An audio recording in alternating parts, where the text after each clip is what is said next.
Members of Victoria's Jewish community are speaking out after a disturbing act of vandalism. Headstones at the Emmanuel Cemetery have been defaced, spray painted with anti-Semitic images. Police are investigating, but the hope is to have those responsible come forward on their own. Kylie Stanton has the story.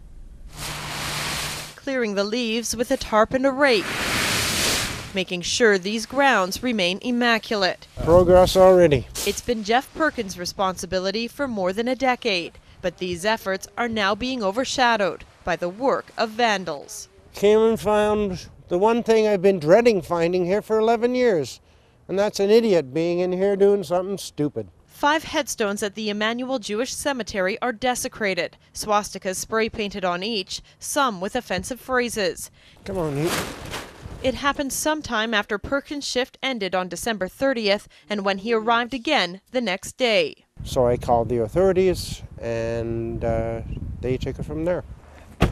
There's little evidence to go on, but an investigation is underway. It's supposed to be tilted. It's quite clear that the taggers had no knowledge of historical swastika and its actual intention and design. If you look at the back side as well, there was another tag they gave up, and it's such a poor rendition of one. It's not the first time the authorities have encountered this kind of vandalism. In May of 2010, a playground was defaced with similar symbols. It's considered a hate crime, and this is no different. This is being treated as a hate crime by Victoria Police, and we are certainly investigating it, and the file is still open.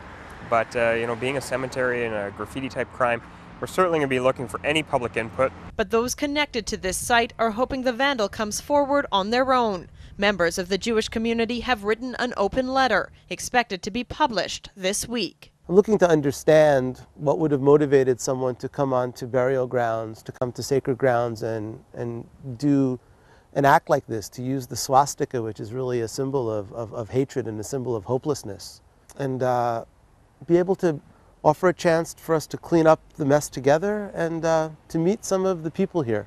This is the grave of Joseph Vince. No one knows them better than Perkins, who will continue to tend to the site, putting in a little extra care until the markings are cleared.